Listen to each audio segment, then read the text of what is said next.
Un vent glacial soufflait sur les collines de Saint-Martin-des-Champs, faisant plier les hautes herbes comme une mer de vert pâle. Le ciel, couvert de nuages gris et lourds, menaçait d'un orage imminent. Dans ce paysage austère, une silhouette solitaire se tenait immobile face au manège le plus redouté de toute la région. Céleste Moreau, 15 ans, les cheveux châtains coupés courts et les yeux d'un bleu si profond qu'il semblait refléter un océan intérieur, fixait la bête à travers les barreaux. Tempête, les talons noirs comme la nuit, tournait furieusement dans l'enclos. Sa réputation le précédait.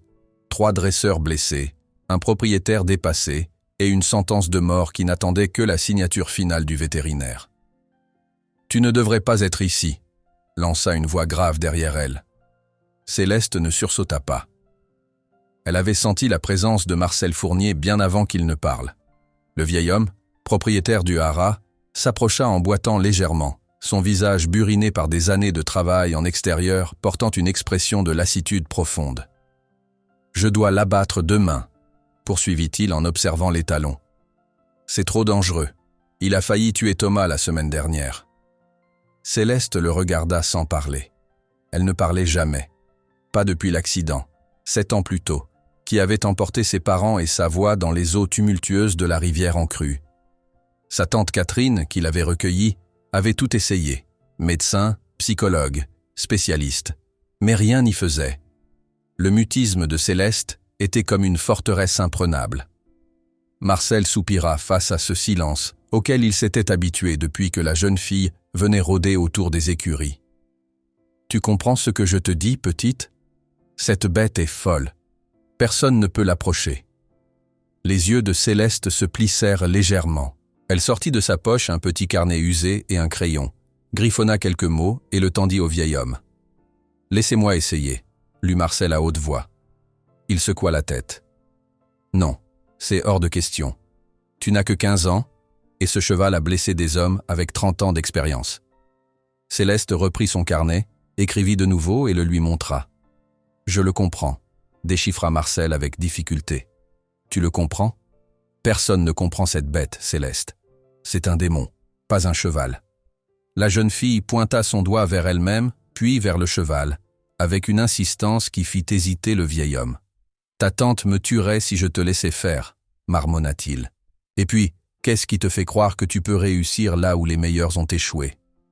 Céleste écrivit à nouveau, plus longuement cette fois. Marcel ajusta ses lunettes pour lire. Tout le monde lui parle et lui crie dessus. Personne ne l'écoute. Moi j'écoute. Le vieil homme regarda la jeune fille, puis l'étalon qui s'était immobilisé, comme s'il observait leur échange. « C'est de la folie, » murmura-t-il. Un éclair déchira soudain le ciel, suivi d'un grondement de tonnerre qui fit se cabrer Tempête. L'animal hennit de peur, ses yeux roulant dans leurs orbites. La pluie commença à tomber, d'abord quelques gouttes, puis un déluge. « Viens, rentrons », ordonna Marcel en saisissant le bras de Céleste. Mais la jeune fille ne bougea pas. Dans la pluie battante, elle fixait les talons affolés, comme hypnotisée. L'eau ruisselait sur son visage, mais elle restait immobile, ses yeux bleus ne quittant pas les yeux noirs du cheval. « Tu vas attraper la mort », insista Marcel en tirant plus fort. Elle se dégagea doucement et lui remit son carnet trempé avec un dernier message. « Donnez-moi jusqu'à demain soir. » Le vétérinaire devait venir à midi, mais Marcel pouvait toujours prétendre une urgence et le repousser de quelques heures. Qu'avait-il à perdre? L'animal était condamné de toute façon. « D'accord, » céda-t-il. « Mais je reste près de l'enclos et au moindre signe de danger, j'interviens. » Céleste hocha la tête, reconnaissante. « Maintenant, rentrons avant que ta tante n'envoie les gendarmes te chercher, » grommela Marcel. Le lendemain matin, Céleste arriva à l'aube. Elle portait un vieux jean, des bottes usées et un pull trop grand qui avait appartenu à son père. Dans son sac, elle avait mis une pomme, un morceau de pain et son carnet, bien qu'elle doutât d'en avoir besoin aujourd'hui. Marcel l'attendait déjà, les traits tirés. « J'ai repoussé le vétérinaire à 18h, » annonça-t-il. « C'est tout ce que j'ai pu obtenir. » Céleste acquiesça et s'approcha de l'enclos. Tempête se tenait à l'autre bout, méfiant, les oreilles couchées en arrière. « Qu'est-ce que tu comptes faire » demanda Marcel. Pour toute réponse, Céleste s'assit par terre, dos contre les barreaux, et sortit son livre. Elle commença à lire, ignorant ostensiblement les talons. « Tu veux le dompter en lisant » s'étonna Marcel. Céleste ne réagit pas, tournant simplement une page. Les heures passèrent. La jeune fille restait immobile, changeant parfois de position mais toujours concentrée sur son livre. Tempête, d'abord vigilant puis curieux, s'approcha lentement, s'arrêtant à quelques mètres d'elle.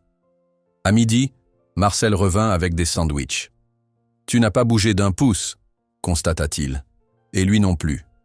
Céleste prit le sandwich avec un sourire de remerciement. Elle cassa un morceau de pain et, sans regarder directement les talons, le posa délicatement sur le sol à côté d'elle, près des barreaux. « Il ne mangera pas » affirma Marcel. « Il refuse toute nourriture donnée par la main humaine depuis des semaines. » Céleste haussa les épaules et reprit sa lecture. Le vieil homme s'éloigna, secouant la tête devant tant d'obstination. 1 heure plus tard, alors que le soleil atteignait son zénith, Tempête s'approcha du morceau de pain. Il le renifla longuement, méfiant, puis, d'un mouvement rapide, le saisit et recula précipitamment. Céleste ne leva pas les yeux de son livre, mais un léger sourire se dessina sur ses lèvres. À 15 heures, elle changea de tactique. Elle se leva, étira ses membres engourdis, puis commença à marcher lentement le long de la clôture, toujours sans regarder le cheval. Tempête la suivait du regard, s'écartant quand elle s'approchait trop, mais restant à une distance constante. À 16 heures, elle s'arrêta au milieu d'un côté de l'enclos et s'assit à nouveau, cette fois-ci face au barreau. Elle sortit la pomme de son sac, la coupa en quartiers avec un petit couteau de poche et en plaça un sur sa paume ouverte, qu'elle tendit à travers les barreaux. Tempête resta immobile, à 10 mètres d'elle. Marcel revint à 17 heures. « Le vétérinaire sera là dans 1 heure, annonça-t-il, la voix grave. Tu devrais abandonner, Céleste. Tu as essayé. » La jeune fille secoua la tête fermement. Elle avait encore sa main tendue, le quartier de pomme intact. « Tu es aussi têtu que ce cheval, » soupira Marcel. Céleste lui jeta un regard qui en disait long.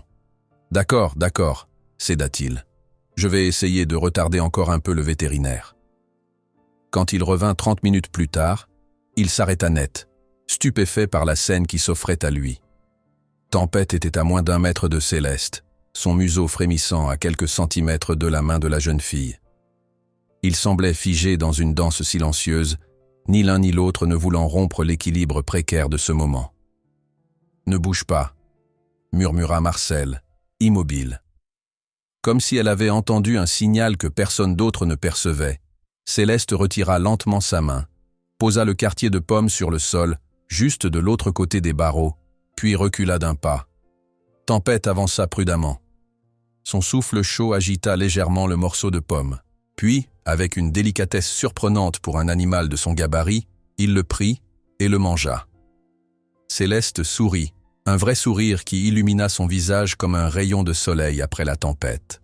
« Incroyable !» souffla Marcel. « Mais ça ne suffit pas, tu le sais.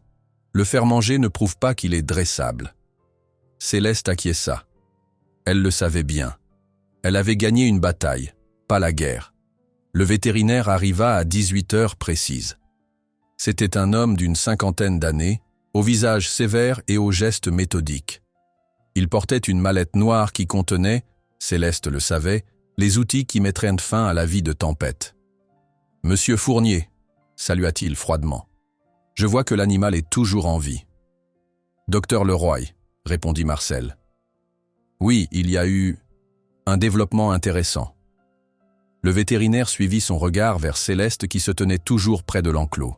« Qui est-ce » ? Céleste Moreau, la nièce de Catherine.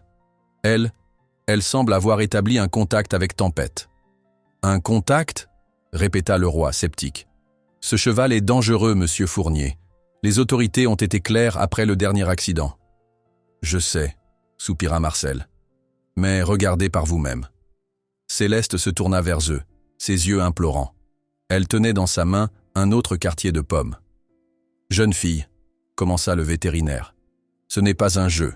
Cet animal a envoyé 3 hommes à l'hôpital. » Elle ne répondit pas, se contentant de tendre la pomme à travers les barreaux. « Elle est muette, » expliqua Marcel. « Ah, » fit le vétérinaire, gêné. « Je comprends, mais cela ne change rien au fait que… » Il s'interrompit, bouche bée. Tempête s'approchait de Céleste, ses mouvements lents et calculés. Il s'arrêta à portée de main, renifla le quartier de pomme, puis le prit délicatement de sa main. « C'est inhabituel, » admit Leroy, mais ça ne prouve pas qu'il soit devenu inoffensif. Le vétérinaire rangea son matériel, non sans jeter un regard dubitatif vers l'enclos où Céleste était toujours assise, Tempête désormais couchée à quelques mètres d'elle, son regard noir vigilant mais curieusement apaisé. « Je vais vous accorder un délai, » déclara finalement Leroy. « 1 semaine, pas un jour de plus. Si d'ici là, l'animal montre le moindre signe d'agressivité, je reviendrai exécuter l'ordonnance d'euthanasie. » Marcel acquiesça, soulagé. « Merci, docteur. » « Ne me remerciez pas, » répliqua sèchement le vétérinaire en refermant sa mallette. « Je ne fais que repousser l'inévitable. Cette fille a peut-être un don avec les animaux, mais ce cheval, il a quelque chose de brisé en lui. Les blessures de l'âme ne guérissent pas aussi facilement que celles du corps. » Il jeta un dernier regard vers Céleste, puis s'éloigna vers sa voiture. Marcel le suivit pour le raccompagner, non sans se retourner plusieurs fois, toujours incrédule devant la scène improbable qui se déroulait dans l'enclos. Céleste, elle, n'avait rien entendu de leur conversation. Elle était tout entière absorbée par Tempête. Ses yeux bleus ne quittaient pas ceux de l'étalon, comme si un dialogue silencieux s'établissait entre eux. Elle ne souriait pas, ne faisait aucun geste brusque. Elle existait simplement, là, dans cet espace partagé. Au bout d'un moment, elle sortit son carnet et commença à dessiner. Des traits précis, rapides, capturant l'essence même de l'animal en face d'elle. Tempête la regardait faire, les oreilles dressées maintenant, comme intriguée par ce petit humain silencieux qui ne lui criait pas dessus, ne tentait pas de le dominer. Le soleil commençait à décliner quand Marcel revint. « Il est tard, Céleste. Ta tante doit s'inquiéter. » La jeune fille hocha la tête, rangea son carnet et se leva lentement. Tempête se redressa instantanément, muscles tendus, prêt à fuir. Mais Céleste ne fit aucun mouvement vers lui. Elle se contenta de s'incliner légèrement, comme pour le saluer, puis se dirigea vers la sortie de l'enclos. « Tu reviendras demain ?» demanda Marcel. Céleste acquiesça avec vigueur, ses yeux brillants d'une détermination farouche. « Tu as 1 semaine, » l'avertit le vieil homme. Le vétérinaire a été clair. Si tu ne peux pas prouver que Tempête peut être dressée sans danger, ils l'abattront. La jeune fille sortit son carnet, griffonna rapidement et le montra à Marcel. « Je le sauverai, » lut-il. Il soupira. « J'aimerais avoir ta confiance, petite. » Le trajet jusqu'à la maison de sa tante se fit dans un silence complet, uniquement ponctué par le bruit des roues de la vieille bicyclette de Céleste sur le chemin caillouteux. L'esprit de la jeune fille bouillonnait de plans et d'idées. 1 semaine, 7 jours pour sauver une vie. C'était peu, mais ce serait suffisant. Il le fallait. Catherine Moreau l'attendait sur le perron de la petite maison en pierre qu'elle partageait depuis la mort des parents de Céleste. C'était une femme de 40 ans, aux traits tirés par l'inquiétude et le travail. Institutrice à l'école du village, elle avait mis sa vie entre parenthèses pour élever sa nièce, un sacrifice dont Céleste était douloureusement consciente. « Te voilà enfin !» lança Catherine en la voyant arriver. « J'étais morte d'inquiétude. Tu sais quelle heure il est ?» Céleste baissa les yeux, contrite, et tapota sa montre pour signifier qu'elle avait perdu la notion du temps. « Marcel m'a appelé, » poursuivit sa tante, son ton s'adoucissant légèrement. « Il m'a dit pour le cheval. Céleste, c'est de la folie. Cette bête a failli tuer plusieurs personnes. » La jeune fille secoua vigoureusement la tête, puis forma avec ses mains des gestes que seule sa tante pouvait comprendre, un langage des signes qu'elles avaient développé ensemble au fil des années. « Je sais que tu penses qu'il est juste effrayé, » traduisit Catherine avec un soupir. « Mais parfois, la peur rend dangereux. Tu le sais mieux que quiconque. » Céleste détourna le regard.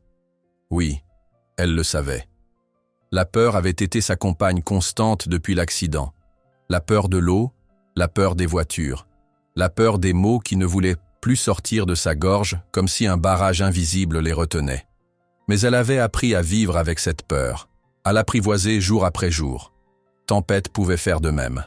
« Entrons », dit finalement Catherine. « Le dîner est prêt. » Le repas se déroula dans un silence pesant. Céleste mangeait distraitement, son esprit toujours au haras, auprès de l'étalon noir. Catherine l'observait, partagée entre l'inquiétude et une étrange forme de respect pour cet enfant devenu presque femme, qui portait sa douleur avec tant de dignité.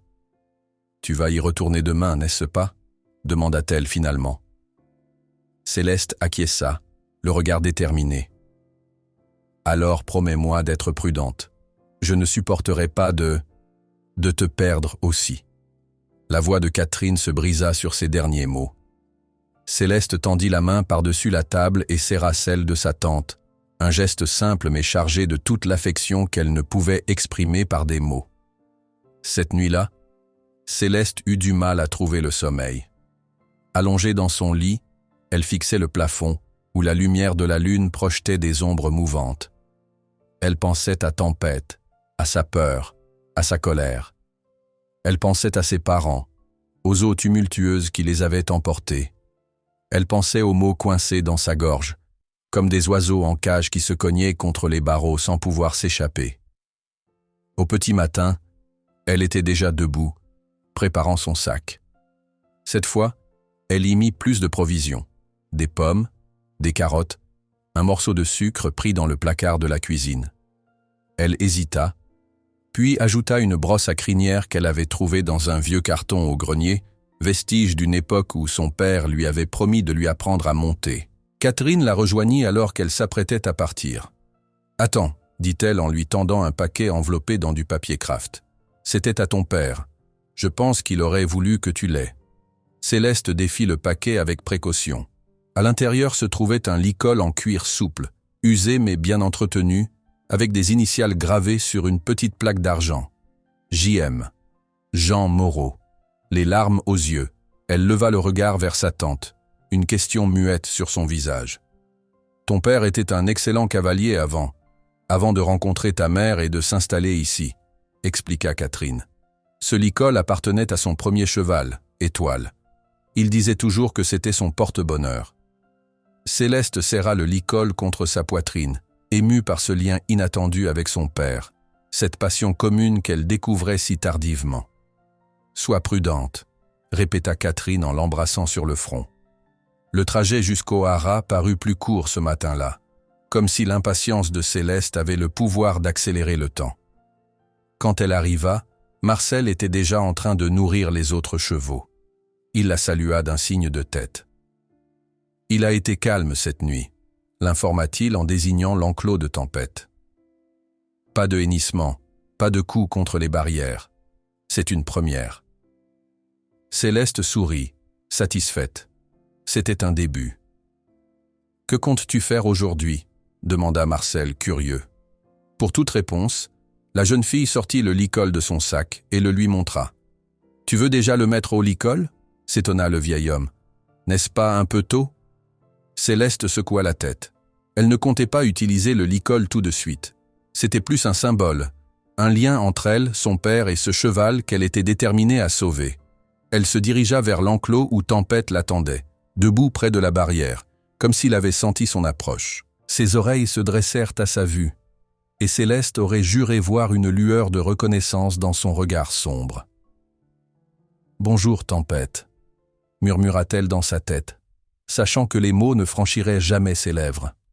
« Je suis revenue, comme promis. » Elle s'assit à son poste habituel, sortit une pomme de son sac et la coupa en quartiers. Cette fois, elle ne tendit pas la main à travers les barreaux. Elle posa simplement les morceaux devant elle et attendit. L'étalon s'approcha, plus confiant que la veille, mais toujours sur ses gardes. Il s'arrêta à 1 mètre d'elle, tendit le cou et renifla les quartiers de pommes. Puis, avec une délicatesse surprenante, il les mangea un par un. Céleste sourit. Elle sortit ensuite une carotte et la lui présenta dans sa paume ouverte. Tempête hésita, puis s'avança encore et prit délicatement l'offrande entre ses lèvres, effleurant à peine la peau de la jeune fille. Marcel, qui observait la scène à distance, n'en croyait pas ses yeux. « Par tous les saints » murmura-t-il. Cette gamine a vraiment un don. » La matinée s'écoula ainsi, dans ce ballet silencieux de confiance qui se construisait minute après minute. Céleste ne forçait rien, ne demandait rien. Elle offrait simplement sa présence calme et rassurante. Et Tempête, pour la première fois depuis son arrivée au haras, semblait trouver un peu de paix. À midi, Céleste sortit son carnet et commença à dessiner Tempête. L'étalon, intrigué par le bruit du crayon sur le papier, s'approcha encore plus près. Il était maintenant si proche que Céleste pouvait sentir son souffle chaud sur ses mains. Elle resta parfaitement immobile, laissant l'animal satisfaire sa curiosité. Quand il fut suffisamment à l'aise, elle tourna lentement le carnet pour lui montrer le dessin.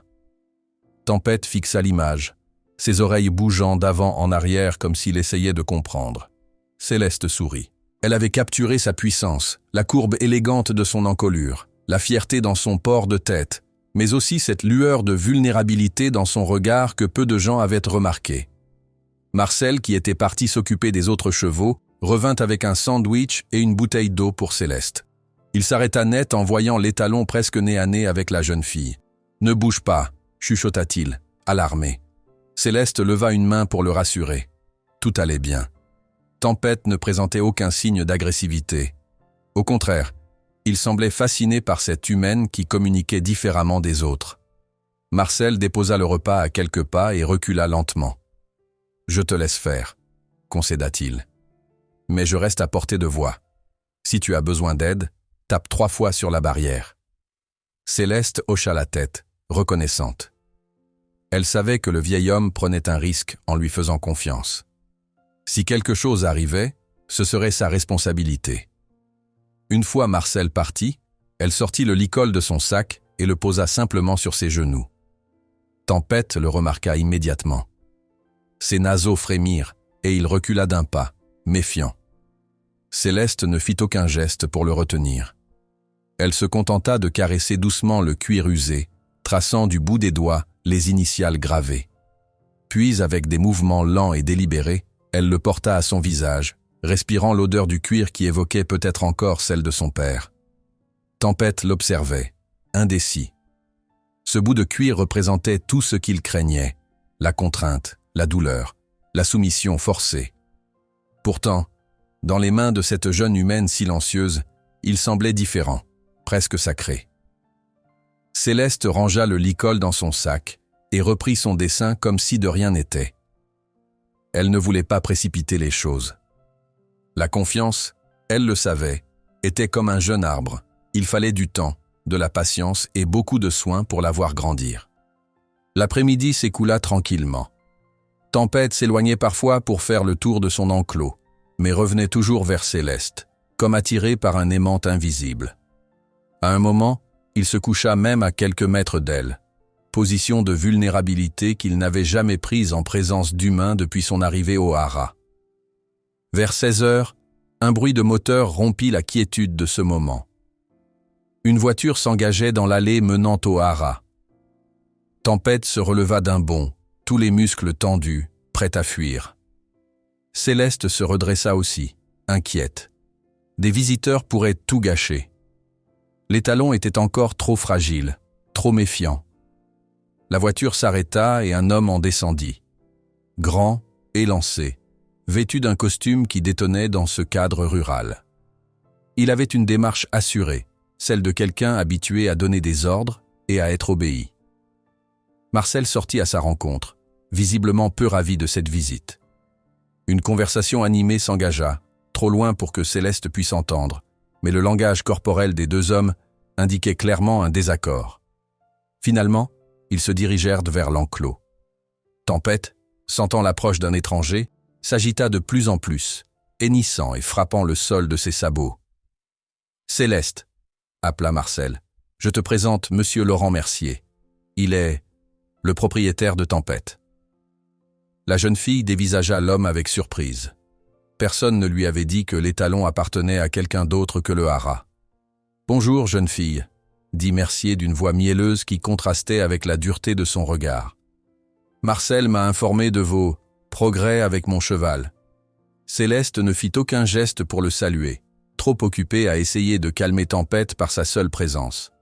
L'étalon tournait nerveusement dans l'enclos, jetant des regards méfiants vers le nouveau venu. « Comme vous pouvez le constater, » poursuivit Mercier, « cette bête est ingérable. J'ai investi une fortune dans son achat et son dressage, et tout ce que j'ai obtenu, ce sont des factures vétérinaires et des procès de la part de mes employés blessés. » Marcel intervint, la voix tendue. « Monsieur Mercier souhaite récupérer Tempête pour l'envoyer à l'abattoir directement, plutôt que d'attendre la décision du vétérinaire. » Céleste sentit son cœur se glacer. Non, c'était trop tôt. Elle avait besoin de plus de temps. « Je comprends votre attachement, » dit Mercier en remarquant son expression. « Mais soyons réalistes. Ce cheval est un danger public, et je perds de l'argent chaque jour qu'il passe ici. » La jeune fille secoua vigoureusement la tête. Elle sortit son carnet et écrivit rapidement avant de le tendre à Mercier. « Il n'est pas dangereux, juste terrorisé.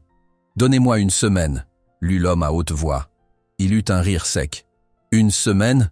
Ma chère enfant, j'ai engagé les meilleurs dresseurs du pays pendant des mois sans résultat. » Céleste reprit son carnet et écrivit à nouveau. Ils essayaient de le briser, pas de le comprendre, déchiffra Mercier, son sourcil se haussant avec dédain. « Et vous, une adolescente muette, vous pensez faire mieux ?» Marcel s'interposa, sentant la colère monter en Céleste. « Monsieur Mercier, le vétérinaire a accordé un délai d'1 semaine. Légalement, vous ne pouvez pas déplacer l'animal avant l'expiration de ce délai. » L'homme d'affaires pinça les lèvres, contrarié. « Très bien, 1 semaine, mais pas un jour de plus. Et je veux des preuves concrètes de progrès, pas simplement un cheval qui accepte de manger une pomme. » Sur ces mots, il tourna les talons et retourna à sa voiture. Céleste le regarda partir, un sentiment de détermination renouvelé brûlant dans sa poitrine. Pour sauver Tempête, elle devrait faire plus que gagner sa confiance. Elle devrait prouver sa valeur à un homme qui ne voyait en lui qu'un investissement raté. « Je suis désolé, » murmura Marcel une fois Mercier parti. « J'aurais dû te parler de lui plus tôt. C'est un homme d'affaires influent de la région. Il a acheté Tempête comme un caprice, pour impressionner ses amis avec un étalon de pure race. Quand il s'est avéré impossible à dresser selon ses méthodes, brutales, il l'a envoyé ici en attendant de décider quoi en faire. » Céleste serra les poings. Elle haïssait les gens comme Mercier, qui traitaient les animaux comme des objets, des possessions à exhiber ou à jeter selon leur humeur. Tempête s'était calmée après le départ de l'homme, mais restait plus distant qu'auparavant. La visite avait ravivé ses craintes, défait une partie du travail accompli. Avec un soupir, Céleste rangea ses affaires. Il était tard, et elle devait rentrer. Demain serait un autre jour, et elle avait désormais un adversaire de plus à affronter dans sa mission de sauvetage. Avant de partir, elle s'approcha une dernière fois de la barrière. Tempête était à l'autre bout de l'enclos, mais il la regardait, comme s'il comprenait qu'elle allait s'en aller. « Je reviendrai », promit-elle en silence. « Chaque jour jusqu'à ce que tu sois sauvé. Je ne t'abandonnerai pas. » Sur le chemin du retour, pédalant contre le vent qui s'était levé, Céleste réfléchissait intensément. 1 semaine, c'était si court. Et maintenant, avec Mercier qui guettait le moindre échec, la pression était encore plus forte. Il lui faudrait un plan, quelque chose de plus ambitieux que de simples moments de calme partagés. Catherine l'attendait, comme toujours, inquiète, mais résignée à cette nouvelle passion qui habitait sa nièce. « Comment ça s'est passé aujourd'hui ?» demanda-t-elle alors qu'elle mettait la table pour le dîner. Céleste fit un geste mitigé de la main, puis commença à signer l'histoire de sa journée, y compris la visite déplaisante de Mercier. « Cet homme a une réputation terrible », commenta Catherine, fronçant les sourcils. « On dit qu'il a bâti sa fortune sur des pratiques douteuses. Méfie-toi de lui, Céleste. » La jeune fille acquiesça. Elle n'avait pas besoin qu'on lui dise de se méfier de Laurent Mercier. Son instinct lui avait suffi pour savoir qu'il était dangereux, peut-être plus que Tempête ne l'avait jamais été. Cette nuit-là, Céleste eut du mal à trouver le sommeil. Elle tournait et retournait dans son lit, l'esprit empli d'images de Tempête, de ses yeux sauvages qui s'adoucissaient en sa présence, et de Laurent Mercier, dont le regard froid lui avait glacé le sang. Elle devait accélérer les choses, mais sans brusquer l'animal. Un défi qui semblait presque impossible. Au petit matin, Une idée germa dans son esprit. Elle sauta de son lit et se précipita vers le grenier, fouillant dans les vieilles malles qui contenaient les affaires de ses parents. Il lui fallut près d'1 heure, mais elle finit par trouver ce qu'elle cherchait. Un vieux lecteur de cassettes portable et quelques bandes magnétiques. Son père les utilisait pour enregistrer les sons de la nature lors de ses randonnées. Catherine la trouva assise au milieu d'un désordre de souvenirs, tenant le précieux appareil entre ses mains. « Qu'est-ce que tu fabriques de si bonne heure ?» demanda-t-elle, étonnée. Céleste lui expliqua par signe son idée. Enregistrer les bruits du haras, les sons familiers des chevaux, pour habituer Tempête à sa voix, ou plutôt aux sons qu'elle pouvait produire même sans parler. Des fredonnements, des sifflements doux, des claquements de langue. « C'est ingénieux », admit Catherine, impressionnée par la créativité de sa nièce. « Ton père serait fier de toi. » Ces mots touchèrent Céleste plus qu'elle ne voulait l'admettre.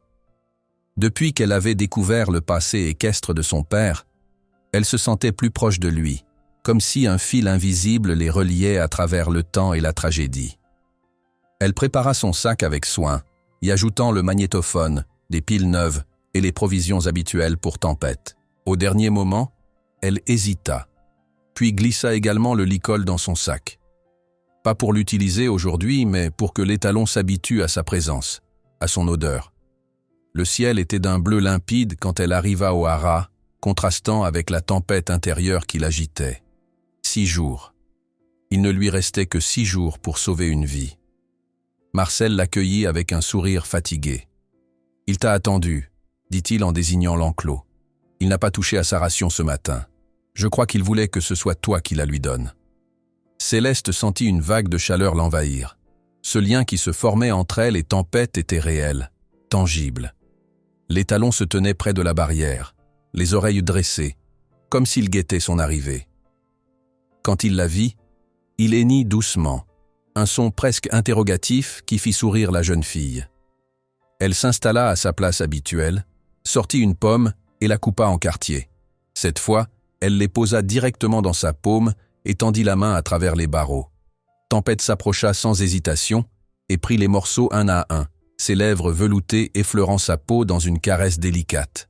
« Il te fait confiance », constata Marcel, qui observait la scène à distance respectueuse.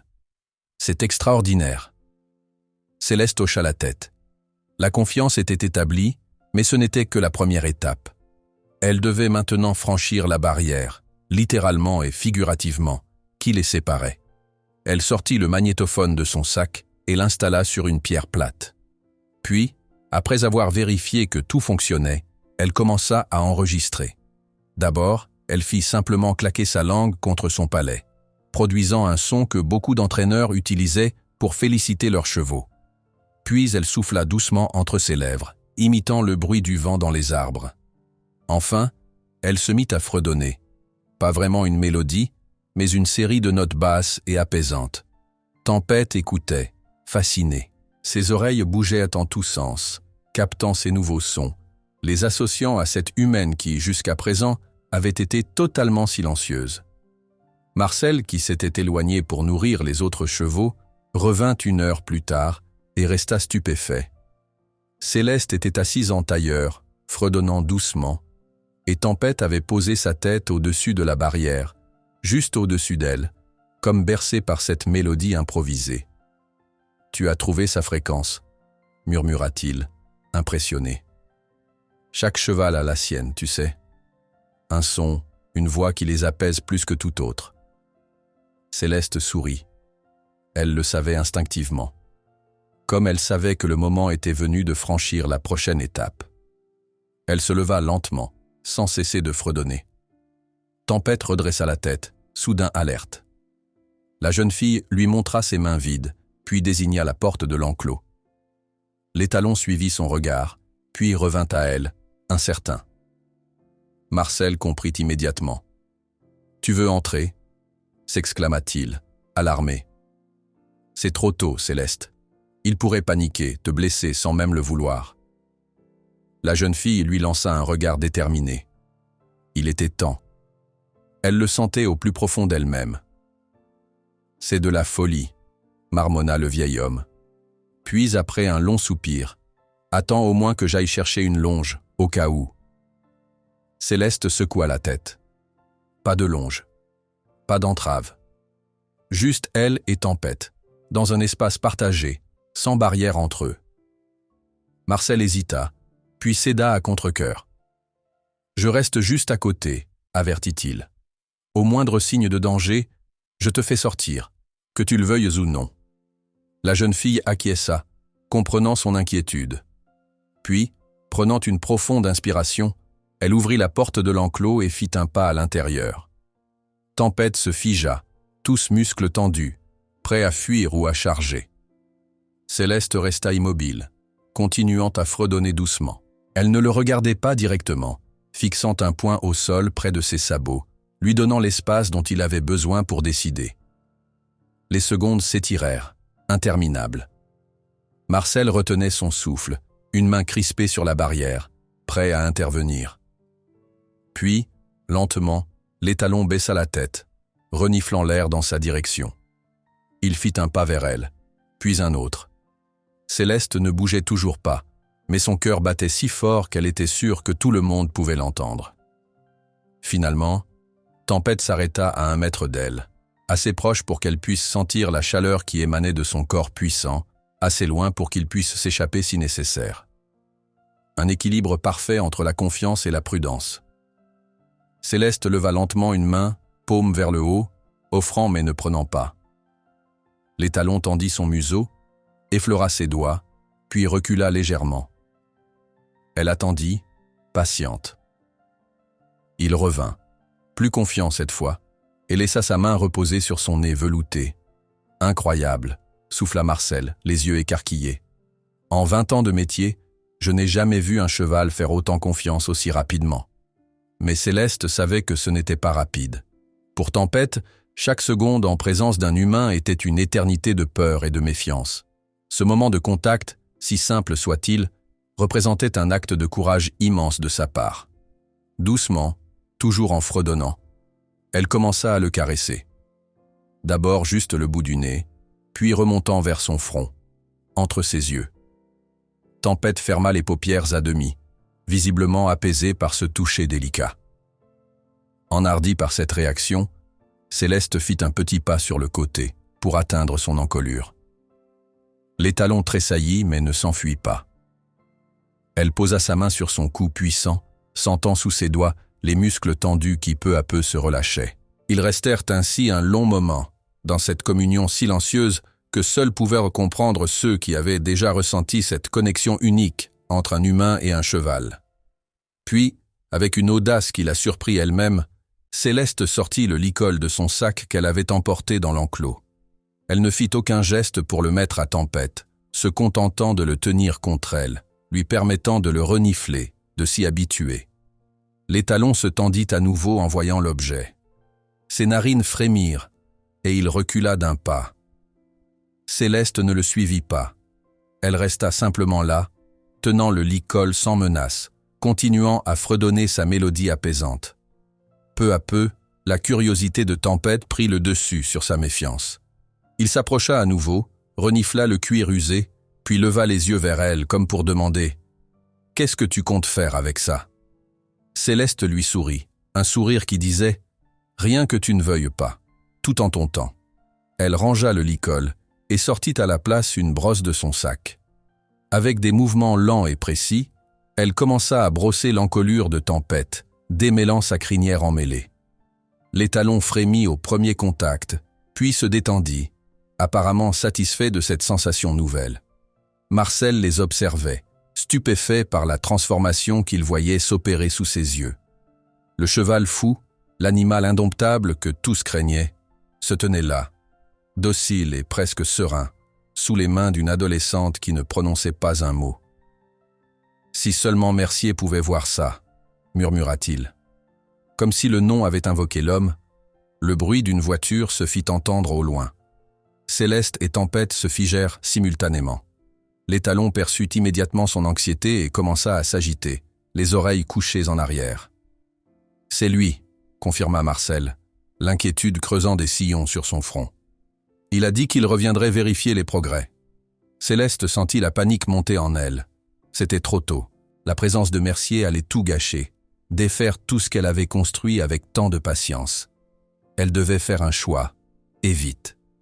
Prise de court, Céleste décida de rester dans l'enclos. Sortir maintenant serait avouer sa défaite, montrer que Tempête n'était pas encore prêt. Et il l'était. Elle le savait au plus profond d'elle-même. Ce lien fragile mais réel qui s'était tissé entre eux pouvait résister, même à la présence hostile de Mercier. Il le fallait. Elle posa une main apaisante sur l'encolure de l'étalon et recommença à fredonner, plus doucement cette fois, espérant que sa propre sérénité, feinte mais nécessaire, se transmettrait à l'animal. La voiture de Mercier s'arrêta dans un crissement de pneus qui fit tressaillir Tempête. Céleste intensifia ses caresses, le rassurant par son toucher, par sa présence constante. « Monsieur Fournier », lança la voix arrogante de l'homme d'affaires. « Je vois que vous avez toujours mon problème sur les bras. » Marcel s'avança à sa rencontre, tentant de le maintenir à distance de l'enclos. « Monsieur Mercier, nous faisons des progrès, comme vous pouvez le constater. Mais c'est un travail délicat qui demande du calme et de la... » « Du calme ? De la patience ?» coupa Mercier avec un rire sec. « Vous savez combien me coûte chaque jour que cette bête passe ici ?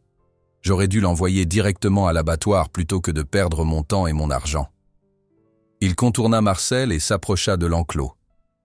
Ses yeux s'écarquillèrent légèrement quand il aperçut Céleste à l'intérieur, à moins d'1 mètre de Tempête, sa main toujours posée sur son encolure. « Qu'est-ce que... Vous laissez cet enfant entrer dans l'enclos ?» s'exclama-t-il, incrédule. « C'est d'une irresponsabilité sans nom. Vous voulez un autre procès sur les bras ?» Marcel secoua la tête. « Céleste sait ce qu'elle fait. Regardez par vous-même, monsieur Mercier. Tempête est calme en sa présence. En effet, malgré l'agitation extérieure, l'étalon restait relativement serein, bien que ses oreilles s'agitaient nerveusement et que ses flancs se soulevaient plus rapidement qu'à l'ordinaire. Le regard de Mercier passa de l'animal à la jeune fille, un mélange d'incrédulité et de calcul froid dans ses yeux. « Intéressant », murmura-t-il. « Très intéressant. » Il s'approcha de la barrière, ignorant les protestations de Marcel. Tempête réagit immédiatement à sa présence, hennissant et reculant, entraînant Céleste avec lui. « Vous voyez » ricana Mercier. « Il est toujours aussi sauvage. Cette apparente docilité n'est qu'une illusion. » Céleste fronça les sourcils, agacée par l'intervention de cet homme qui menaçait de ruiner des jours de travail patients. Elle fit un geste apaisant vers Tempête, puis lança un regard noir à Mercier, lui signifiant clairement de reculer. « Oh, la demoiselle a du caractère », railla l'homme d'affaires. « Mais il faut plus que des regards furieux pour dompter un étalon de cette trempe. » Céleste sortit son carnet et griffonna rapidement, avant de le montrer à Marcel qui le lut à haute voix.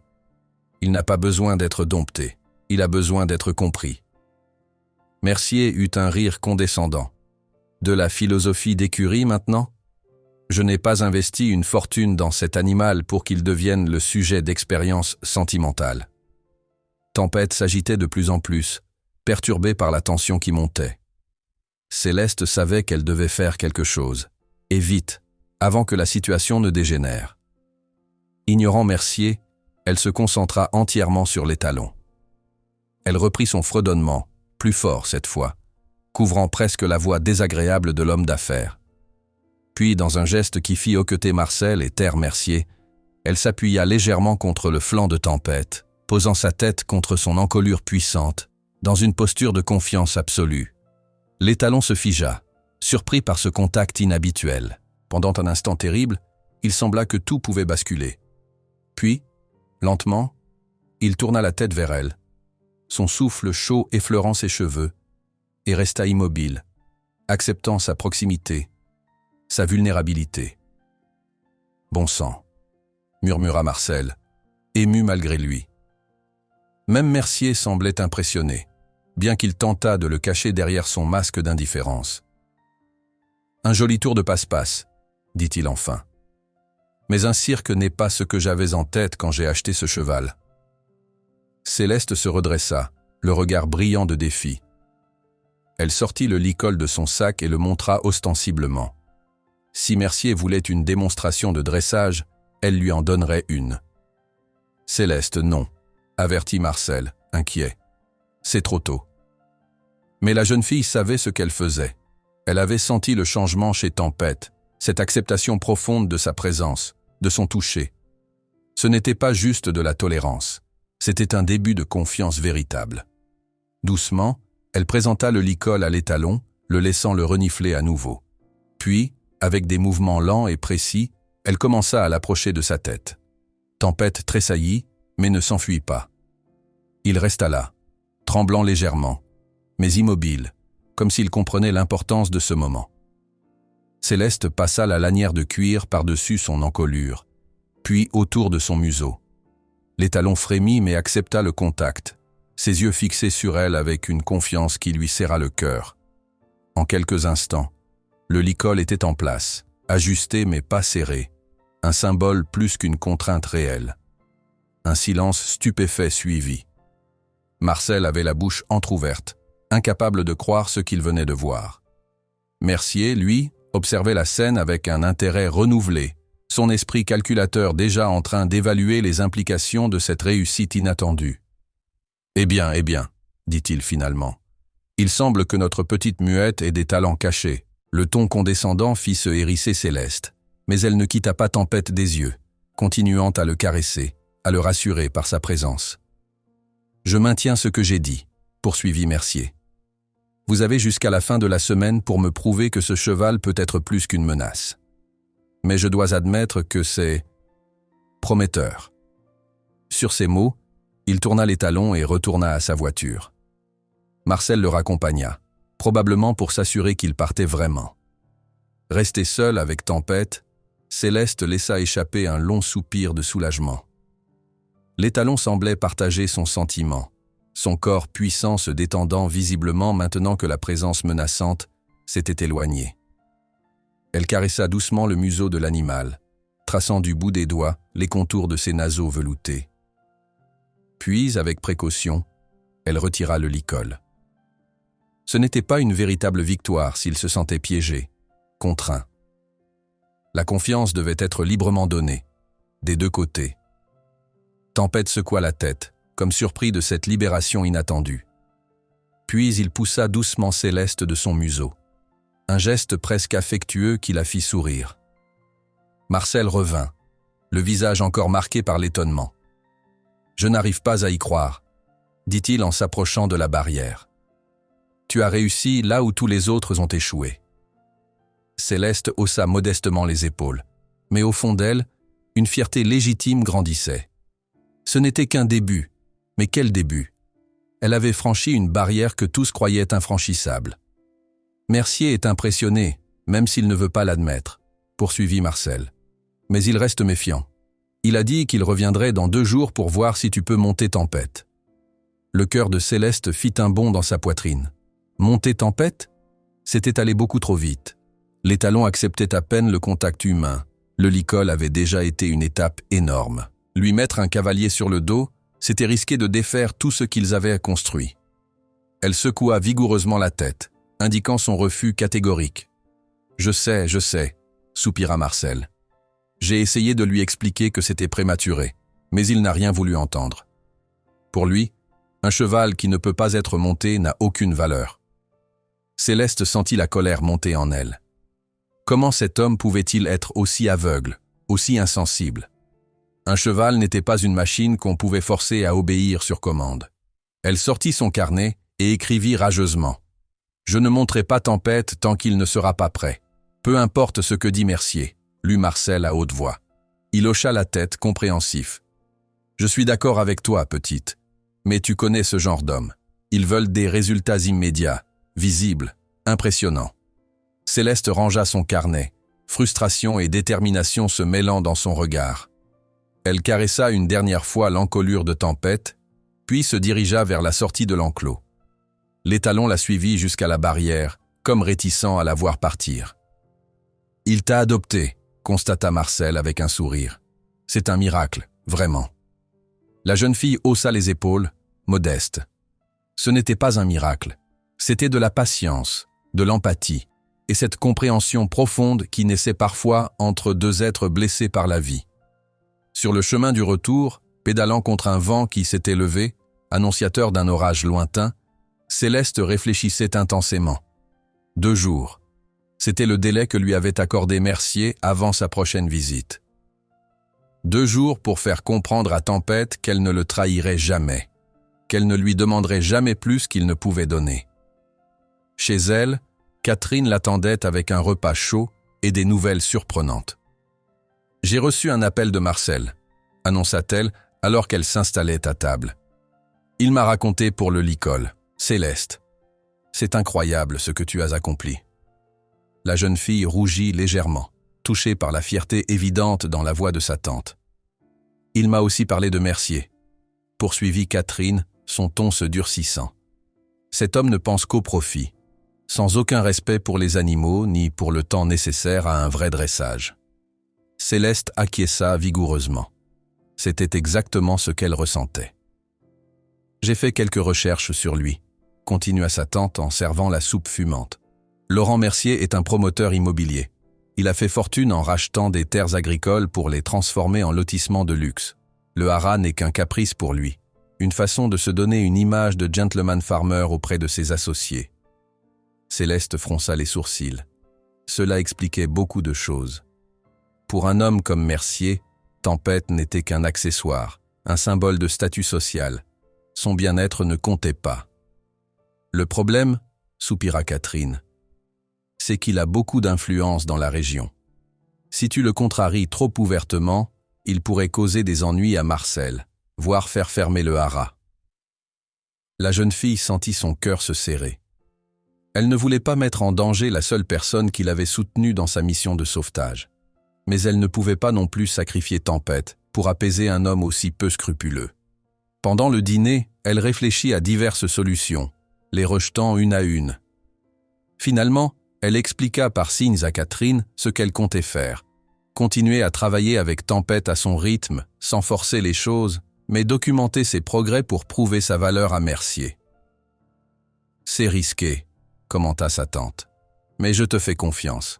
Tu as toujours eu une sagesse au-delà de ton âge, Céleste. » Cette nuit-là, allongée dans son lit, écoutant la pluie qui avait commencé à tomber doucement sur le toit, Céleste revit en pensée chaque moment passé avec Tempête. Le contact initial, la méfiance qui se transformait peu à peu en curiosité, puis en acceptation.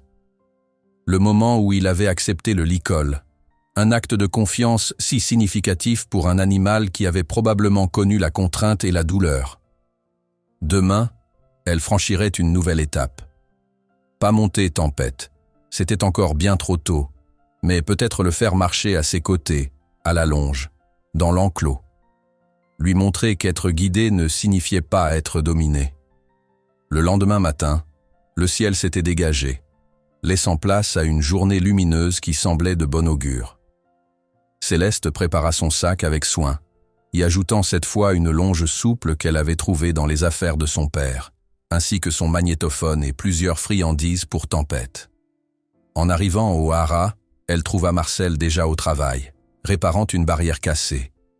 Il la salua d'un geste, un marteau à la main. « Il t'attend », dit-il en désignant l'enclos de Tempête. Il n'a pas quitté la barrière des yeux depuis l'aube. En effet, l'étalon se tenait près de l'entrée, les oreilles dressées, son regard intense fixé sur le chemin par lequel Céleste arrivait chaque jour. Quand il la vit, il hennit doucement, un son presque joyeux qui réchauffa le cœur de la jeune fille.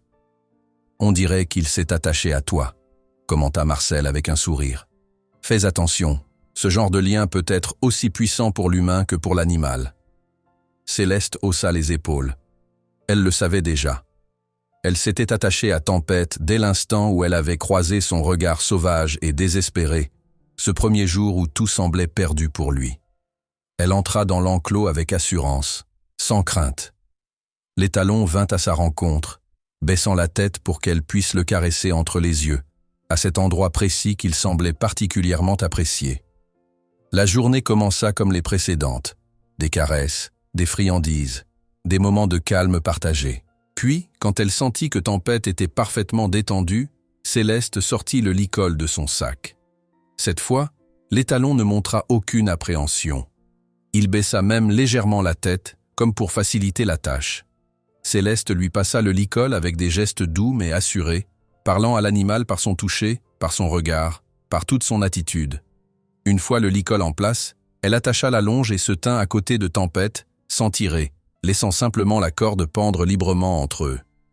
Puis, lentement, elle fit un pas en avant. L'étalon hésita, ne comprenant pas immédiatement ce qu'elle attendait de lui.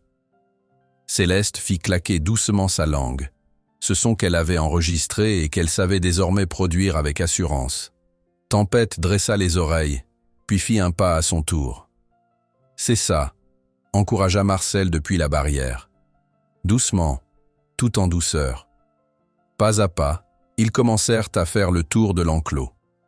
Céleste ne tirait jamais sur la longe, se contentant de guider par sa présence, par de légers signaux corporels. Tempête la suivait, d'abord hésitant, puis avec plus d'assurance, comprenant ce jeu nouveau où il n'était ni contraint ni effrayé. Ils firent ainsi plusieurs tours, s'arrêtant régulièrement pour que Céleste puisse le féliciter par des caresses et des friandises. À chaque tour, l'étalon semblait plus confiant, plus en phase avec les mouvements de la jeune fille. « C'est incroyable », murmura Marcel qui n'avait pas quitté son poste d'observation. On dirait qu'il a fait ça toute sa vie. Céleste sourit, fière de Tempête, fière de ce qu'ils accomplissaient ensemble. Ce n'était pas juste du dressage, c'était une danse, une conversation silencieuse entre deux êtres qui apprenaient à se comprendre. Après 1 heure de cet exercice, elle détacha la longe mais laissa le licol, curieuse de voir si Tempête continuerait à la suivre sans la contrainte physique de la corde. À sa grande joie, l'étalon resta à ses côtés, adaptant son pas au sien, s'arrêtant quand elle s'arrêtait, repartant quand elle reprenait sa marche.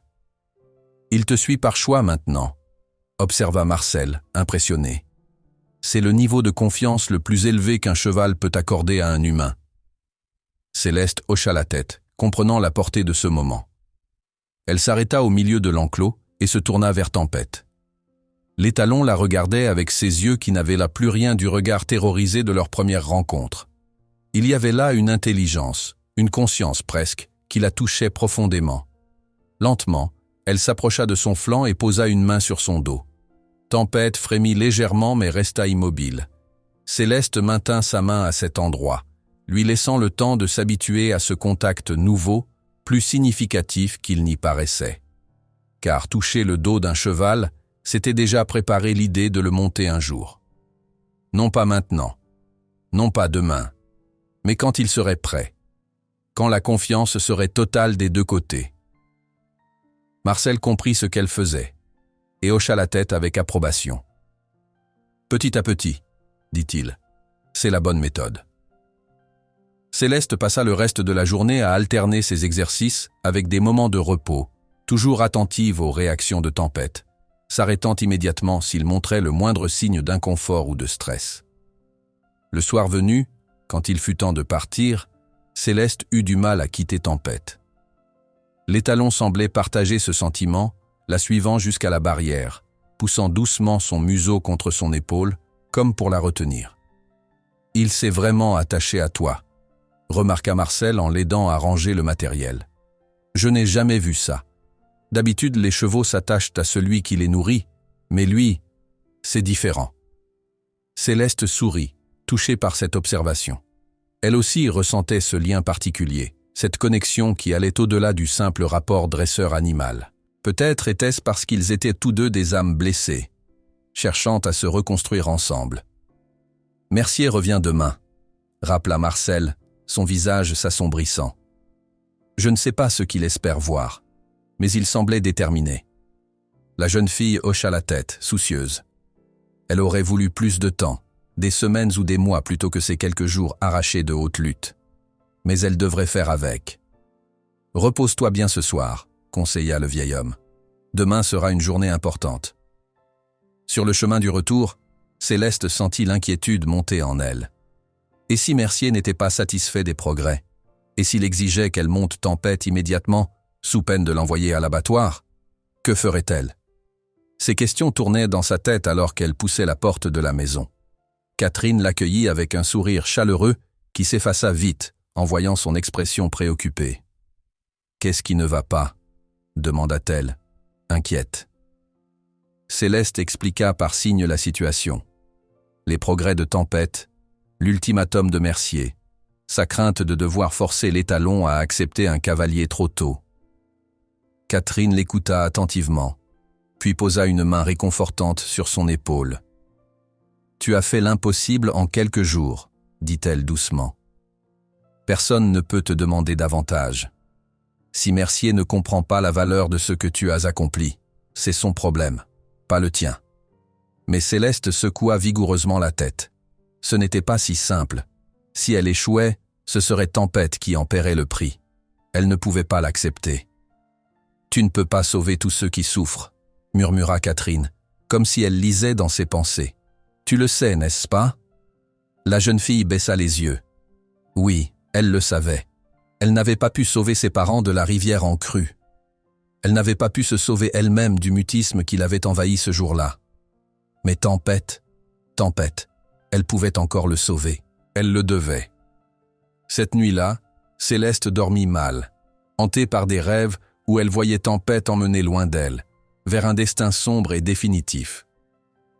Elle se réveilla plusieurs fois en sursaut, le cœur battant, les joues humides de larmes. Au petit matin, elle se leva avec une détermination renouvelée. Peu importait ce que Mercier exigerait, elle trouverait un moyen de protéger Tempête. Elle devait avoir foi en ce lien qu'ils avaient créé ensemble. Elle prépara son sac avec un soin particulier, y ajoutant tout ce dont elle pourrait avoir besoin. Le licol, la longe, des friandises, son carnet, et un objet qu'elle hésitait à utiliser mais qui pourrait s'avérer nécessaire en dernier recours. Une selle légère qui avait appartenu à son père, soigneusement entretenue par Catherine toutes ces années.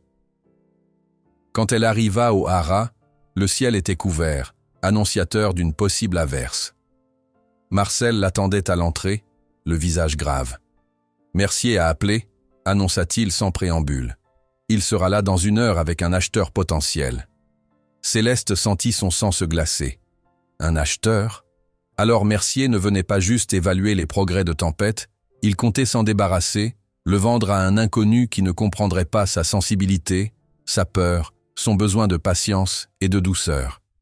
Elle courut presque jusqu'à l'enclos, où Tempête l'accueillit avec un hennissement joyeux. En le voyant si confiant, si différent de l'animal terrifié qu'elle avait rencontré quelques jours plus tôt, Céleste sentit sa résolution se renforcer. Elle ne laisserait personne détruire ce qu'ils avaient construit ensemble. Avec des gestes assurés nés de la pratique, elle passa le licol à Tempête qui baissa docilement la tête pour faciliter l'opération. Puis elle attacha la longe et commença à le faire marcher autour de l'enclos, comme la veille, mais avec une intensité nouvelle. Une urgence que l'étalon sembla percevoir car il suivait ses moindres indications avec une attention redoublée. Marcel les observait, impressionné par la fluidité de leurs mouvements, par cette harmonie qui s'était établie en si peu de temps. « Tu as accompli un miracle, petite », dit-il lorsqu'elle s'arrêta un instant pour laisser Tempête se reposer. « Peu importe ce que dit Mercier aujourd'hui, n'oublie jamais ça. » Céleste lui sourit, reconnaissante pour ses mots d'encouragement. Puis elle reprit son travail, déterminée à montrer le meilleur de Tempête quand l'heure de vérité arriverait. Elle était en train de lui faire exécuter un arrêt particulièrement précis quand le bruit d'une voiture annonça l'arrivée de Mercier. Cette fois, ce n'était pas une mais 2 voitures qui s'engageaient dans l'allée du haras. Tempête dressa les oreilles, soudain alerte. Céleste posa une main apaisante sur son encolure, lui transmettant par ce simple contact sa propre détermination. « Tout ira bien », semblait-elle lui dire. « Je suis là. » Mercier descendit de son véhicule, suivi d'un homme d'une 50aine d'années à l'allure austère. De la seconde voiture émergea une jeune femme blonde, élégamment vêtue d'une tenue d'équitation qui semblait sortir tout droit d'un catalogue de luxe. « Monsieur Fournier », salua Mercier avec cette fausse cordialité qui le caractérisait. « Je vous présente Monsieur Dufresne, un éleveur réputé de la région, et sa fille, Élise, cavalière de dressage de niveau national. » Marcel les salua d'un hochement de tête méfiant. « Je vous rappelle, monsieur Mercier, que Tempête n'est pas encore prêt pour un nouveau propriétaire. Nous avions convenu d'un délai d'1 semaine. »« Bien sûr, concéda Mercier avec un geste négligent de la main. Nous sommes simplement là pour évaluer les progrès et discuter des possibilités futures. N'est-ce pas, ma chère Céleste? La jeune fille, toujours dans l'enclos avec Tempête, ne répondit pas à cette fausse familiarité. Elle se contenta de maintenir sa position, une main sur l'encolure de l'étalon qui commençait à s'agiter, sentant la tension qui montait. « Alors c'est elle, la dresseuse miracle ?» demanda Élise d'une voix où perçait un léger dédain. « Elle est bien jeune. » « Et muette », ajouta Mercier comme s'il parlait d'une curiosité de foire.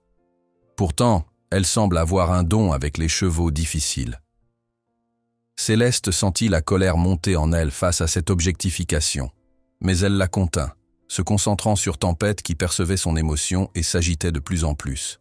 « Voyons voir ce fameux miracle », dit Dufresne en s'approchant de la barrière, suivi de près par sa fille. Tempête recula immédiatement, les oreilles accouchées, tous ses muscles tendus.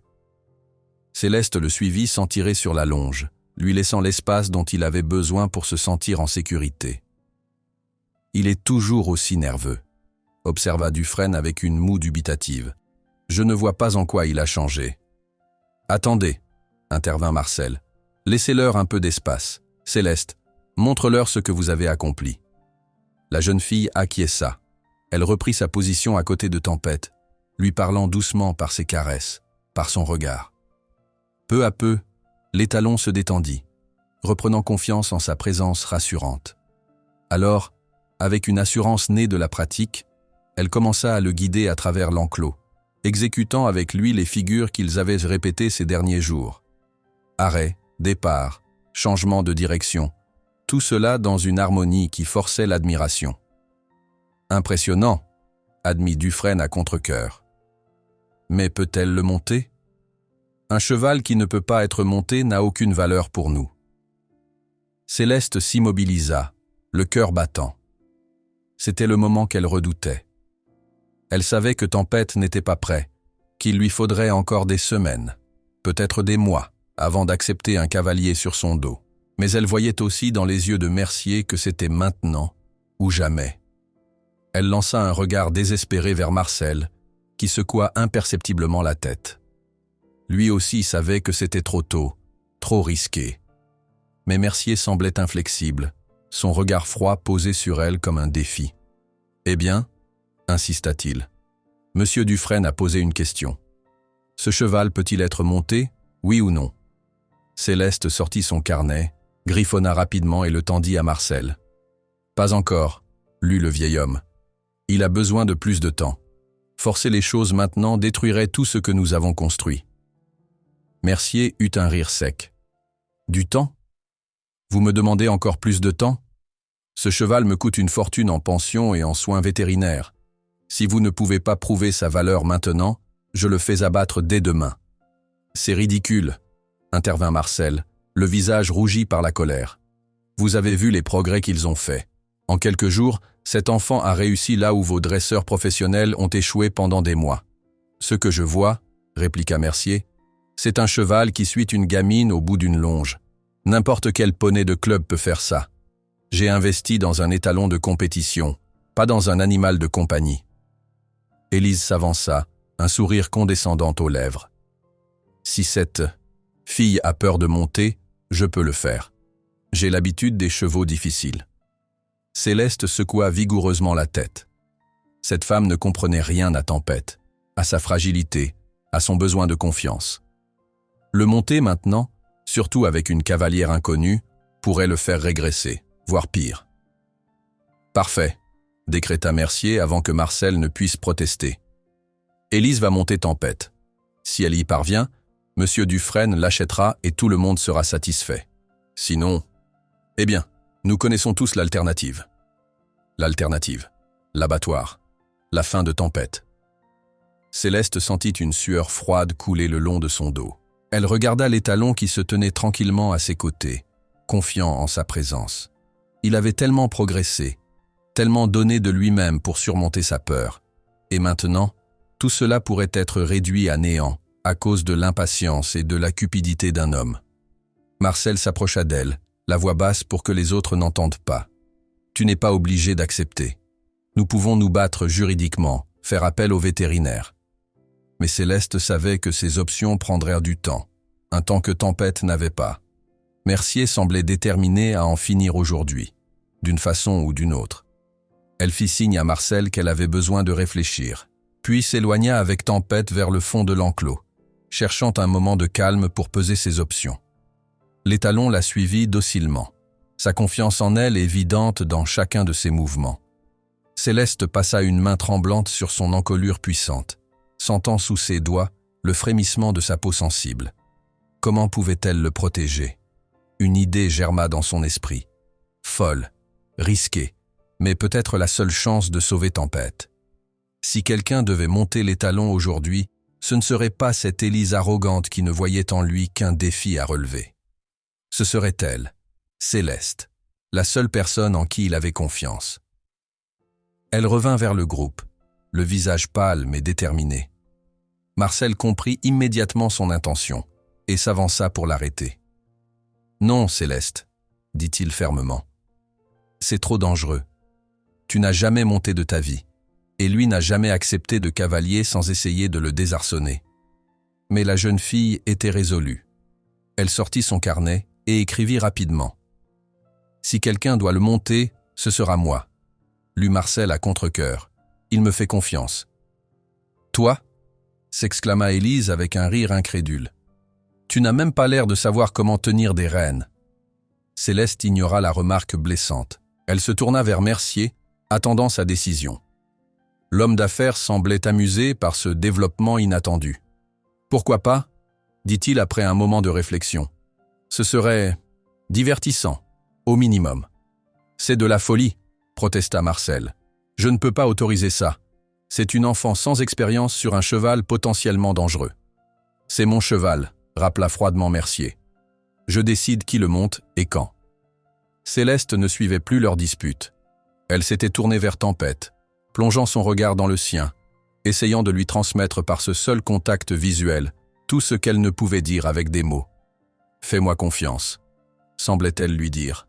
« Je ne te ferai jamais de mal. » L'étalon la regardait fixement, comme s'il comprenait l'importance de ce moment, comme s'il sentait que leur avenir à tous deux se jouait ici et maintenant. « Très bien », céda finalement Marcel, voyant qu'il ne pourrait pas faire changer d'avis ni Mercier ni Céleste. « Mais je veux que ce soit fait correctement, avec toutes les précautions nécessaires. Je vais chercher mon matériel. » Il s'éloigna vers les écuries, revenant quelques minutes plus tard avec une selle légère, plus légère que celle que Céleste avait apportée dans son sac, et un filet simple. Il portait également un casque d'équitation qu'il tendit à la jeune fille. « Si tu es déterminé à faire cette folie, au moins protège-toi, » dit-il, l'inquiétude évidente dans sa voix. Céleste enfila le casque et s'approcha de Tempête avec la selle. L'étalon renifla l'objet avec méfiance, reculant légèrement. « Doucement, » murmura Marcel.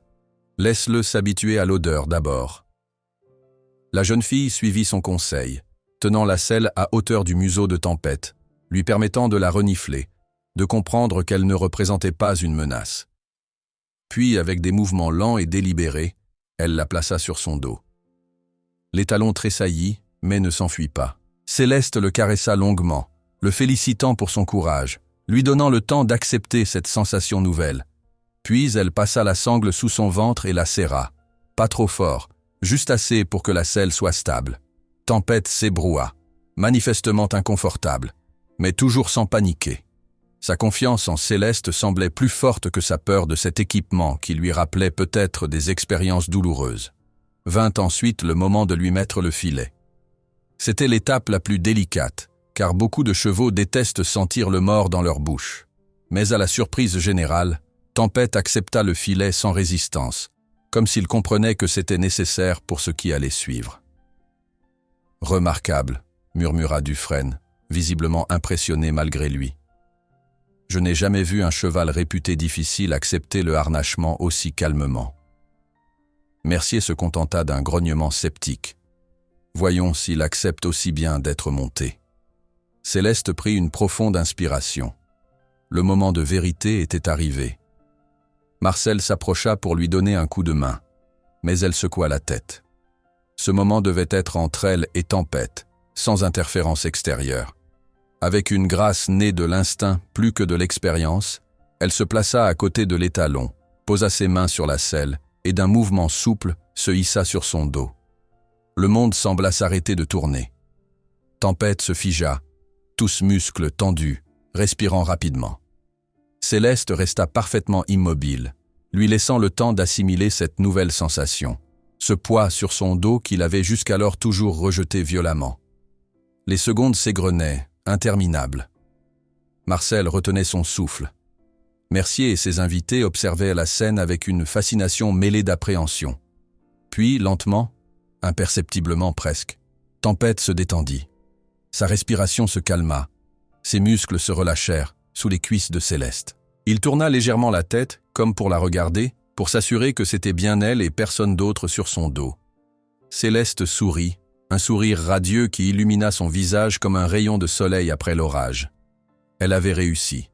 Ils avaient réussi, ensemble. « Incroyable !» murmura Marcel, les yeux écarquillés par la stupéfaction. Même Mercier semblait avoir perdu de sa morgue. Il observait la scène, bouche entr'ouverte, incapable de nier l'évidence du miracle qui se déroulait sous ses yeux. Élise et son père échangèrent un regard, manifestement impressionnés. « Je n'aurais jamais cru cela possible », admit Dufresne. Cet étalon a envoyé 3 de mes meilleurs cavaliers à l'hôpital l'année dernière. Céleste, cependant, n'entendait rien de ces commentaires. Elle était tout entière concentrée sur Tempête, sur la communication subtile qui s'établissait entre leurs 2 corps. Elle sentait sous elle chaque muscle, chaque respiration de l'animal, et adaptait instinctivement sa position pour rester en harmonie avec lui. Doucement, avec une pression infime des jambes, elle demanda à Tempête d'avancer. L'étalon hésita un instant, puis fit un pas, puis un autre. Chaque mouvement était hésitant, comme s'il découvrait à nouveau comment marcher avec ce poids inhabituel sur son dos.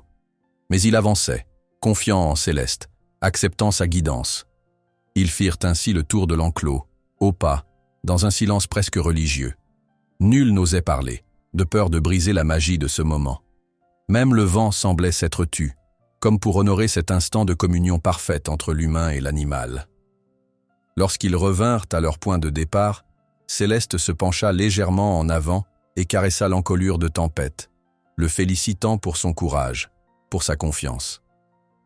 L'étalon tourna la tête, son œil noir croisant celui de la jeune fille dans un regard qui en disait plus long que tous les mots du monde. « Eh bien, » dit finalement Mercier, rompant le charme, « il semblerait que notre petite muette ait des talents cachés. » Le ton était toujours condescendant, mais Céleste y détecta une note nouvelle, du respect, bien qu'à contre-cœur. « Qu'en pensez-vous, monsieur Dufresne ?» poursuivit l'homme d'affaires. « Un étalon capable de performances pareilles vaut certainement le prix que je demande, n'est-ce pas ?»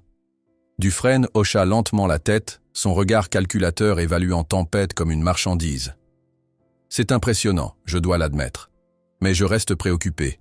Le cheval n'accepte que cette jeune fille. Quelle valeur a-t-il pour moi s'il rejette tout autre cavalier ?» Mercier fronça les sourcils, visiblement contrarié par cette objection qu'il n'avait pas anticipée. « Un bon dressage est transférable, » affirma-t-il avec plus d'assurance que de conviction. « Une fois qu'un cheval a accepté la selle, il est à moitié dompté. »« Peut-être, » concéda Dufresne. « Mais je voudrais en avoir la preuve. Élise devrait être capable de le monter aussi, ne serait-ce qu'au pas. » Céleste, qui avait suivi l'échange avec une inquiétude grandissante, secoua vigoureusement la tête. Non, c'était trop tôt. Tempête n'était pas prêt à accepter un autre cavalier. Sa confiance était encore trop fragile, trop exclusive. Elle descendit doucement de l'étalon, ses mouvements fluides pour ne pas l'effrayer, puis se tourna vers Marcel, implorant son soutien du regard. Le vieil homme comprit immédiatement. Ce serait prématuré, intervint-il. Tempête vient à peine d'accepter Céleste sur son dos. Lui imposer un nouveau cavalier maintenant pourrait déclencher une réaction de panique. Mercier balaya l'objection d'un geste impatient. Nous n'avons pas le temps pour ces précautions excessives. Monsieur Dufresne est prêt à payer un bon prix, mais il a besoin de certitude. C'est un être vivant, pas une machine qu'on peut reprogrammer à volonté, s'indigna Marcel. Le processus ne peut pas être accéléré sans risque. Élise s'avança, ajustant ses gants d'équitation avec une assurance qui frôlait l'arrogance. « Je suis une professionnelle, déclara-t-elle. J'ai l'habitude des chevaux difficiles. Laissez-moi essayer. Céleste s'interposa, se plaçant résolument entre la jeune femme et Tempête. Son regard était si intense, si déterminé, qu'Élise s'arrêta net. « Écarte-toi, petite », ordonna Mercier, irrité par cette résistance inattendue. « Tu as prouvé ton point.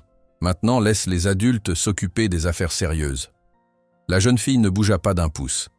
Elle sortit son carnet et écrivit frénétiquement, avant de le tendre à Marcel. « Si vous forcez Tempête maintenant, vous détruirez tout », lut le vieil homme. « Il a besoin de temps pour assimiler cette nouvelle expérience. Laissez-moi continuer à travailler avec lui. Et dans quelques jours, il acceptera peut-être d'autres cavaliers. »« Des jours » s'exclama Mercier. « Encore et toujours des délais. J'en ai assez de cette comédie. Soit nous concluons cette vente aujourd'hui, soit je reprends mon cheval et j'en dispose comme bon me semble. » Dufresne intervint, posant une main apaisante sur l'épaule de Mercier. « Calmez-vous, mon ami. La jeune fille n'a peut-être pas tort. Un animal de cette valeur mérite qu'on prenne quelques précautions. » Il se tourna vers Céleste, la considérant pour la première fois avec un semblant de respect. « Combien de temps demandes-tu exactement ?» La jeune fille réfléchit intensément, puis leva 3 doigts. « 3 jours, traduisit Marcel. Elle pense qu'en 3 jours, Tempête pourrait être prêt à accepter un nouveau cavalier, à condition que l'introduction soit faite progressivement et avec respect. » Dufresne hocha la tête, pensif. « Cela me semble raisonnable. Qu'en dites-vous, Mercier ? 3 jours de plus, ce n'est pas la fin du monde. » L'homme d'affaires semblait prêt à exploser, mais il se contint visiblement, conscient qu'il risquait de perdre une vente lucrative s'il insistait. « Très bien, céda-t-il avec mauvaise grâce. 3 jours, pas un de plus. Et je veux des résultats concrets, pas des excuses. » Céleste laissa échapper un soupir de soulagement. Elle avait gagné un sursis, une chance de préparer Tempête à ce qui l'attendait. Ce n'était pas idéal, mais c'était mieux que rien. « Je reviendrai avec ma fille dans 3 jours exactement, » confirma Dufresne. « J'espère que vous aurez tenu vos promesses. » Sur ces mots, le groupe se dirigea vers les voitures. Mercier s'attarda un instant, lançant à Céleste un regard d'avertissement. « Ne me déçois pas, petite. Je ne suis pas un homme patient. » Une fois les visiteurs partis, Marcel s'effondra presque sur la barrière de l'enclos, épuisé par la tension de cette confrontation. « Tu as pris un risque insensé, » dit-il à Céleste. « Mais ça a marché. Tu es extraordinaire, tu le sais ?» La jeune fille haussa modestement les épaules, puis se tourna vers Tempête. L'étalon était resté étonnamment calme pendant toute la discussion, comme s'il comprenait l'importance de ce qui se jouait. Céleste s'approcha de lui et commença doucement à lui retirer la selle et le filet, le libérant de ses contraintes qu'il avait si courageusement acceptées. « 3 jours, murmura Marcel, soucieux. C'est bien peu pour préparer un cheval à changer de cavalier, surtout un cheval comme Tempête. » Céleste hocha la tête, consciente du défi qui l'attendait. Mais elle avait déjà accompli l'impossible, non ? Qui pouvait dire ce qu'elle pourrait encore réaliser avec Tempête, maintenant que la confiance était établie entre eux ? Elle passa les heures suivantes dans l'enclos, travaillant avec l'étalon, renforçant leurs liens, l'habituant peu à peu à l'idée que d'autres humains pourraient un jour partager ce qu'ils avaient construit ensemble. C'était un travail délicat, fait de petits pas, de recul parfois, mais toujours dans le respect du rythme de l'animal. Le soir venu, quand il fut temps de partir, Céleste eut plus de mal que jamais à quitter Tempête. L'étalon semblait partager son sentiment, la suivant jusqu'à la barrière, poussant doucement son museau contre son épaule comme pour la retenir. « Tu reviendras demain », la rassura Marcel en l'aidant à ranger le matériel. « Et le jour suivant.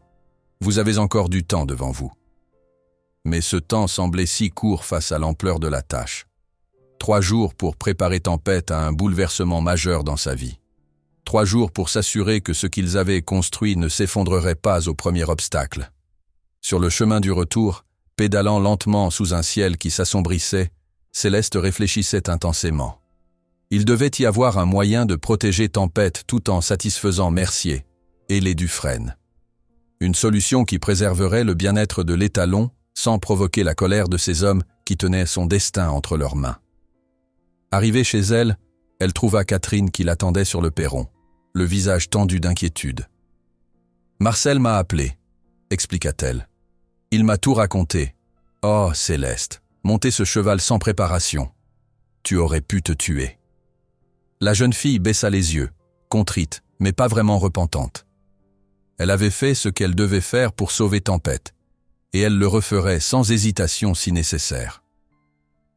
Catherine soupira, reconnaissant cette détermination inébranlable qu'elle connaissait si bien. « Viens, le dîner est prêt. Nous parlerons de la suite. » Pendant le repas, Céleste expliqua par signes son plan pour les 3 jours à venir. Habituer progressivement Tempête à la présence d'autres personnes dans l'enclos, l'accoutumer à différentes voix, différentes odeurs, différentes manières de bouger, puis, si tout se passait bien, permettre à quelqu'un d'autre, Marcel peut-être, de le toucher, de le brosser, de le mener à la longe. Et enfin, seulement si Tempête semblait prêt, laisser Élise s'approcher de lui, établir un contact, créer un début de relation. « C'est ambitieux », observa Catherine après avoir écouté attentivement. « Mais si quelqu'un peut y arriver, c'est toi. » Cette confiance réchauffa le cœur de Céleste. Elle avait tant douté d'elle-même depuis l'accident, se sentant diminuée par son silence, inutile parfois.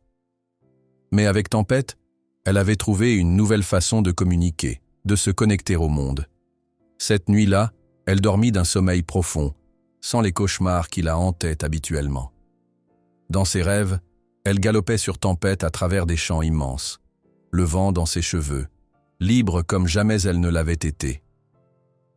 Les 3 jours qui suivirent furent intenses, exigeants, mais aussi extraordinairement gratifiants.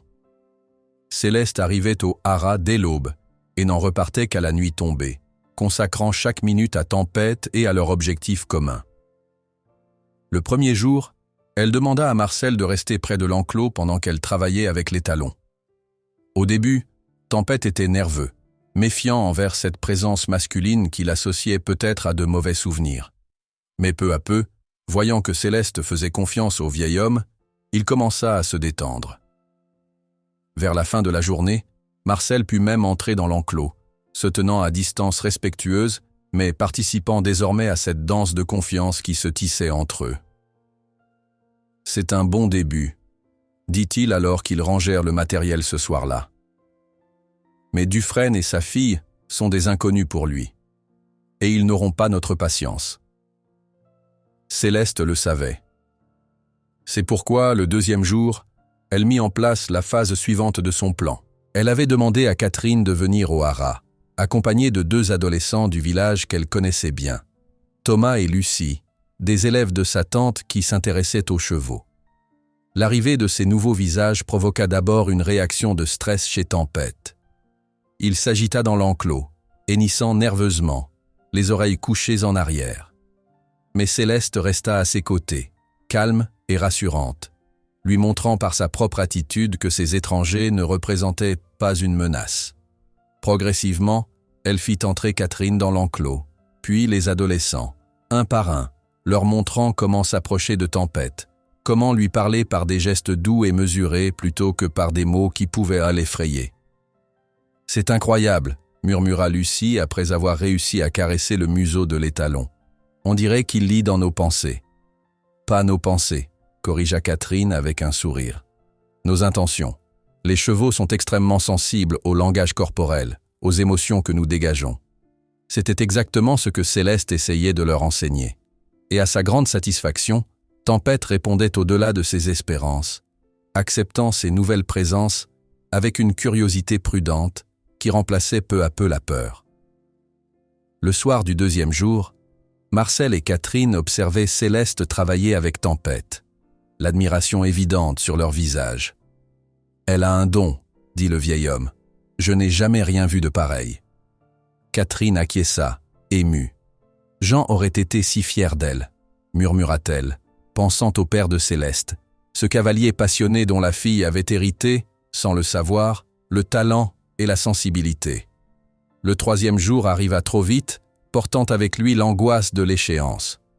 Céleste était au haras avant même le lever du soleil, déterminée à utiliser chaque minute disponible. Elle commença par monter Tempête, renforçant ce lien unique qu'ils avaient créé. Puis, avec l'aide de Marcel, Elle habitua l'étalon à sentir un poids différent sur son dos. Le vieil homme s'appuyant légèrement sur la selle, puis s'y asseyant brièvement, sans chercher à diriger l'animal, juste à être accepté. « Il est prêt », déclara Marcel vers midi, impressionné par les progrès accomplis. Du moins, aussi près qu'il peut l'être en si peu de temps. Céleste hocha la tête, partagée entre la fierté et l'appréhension.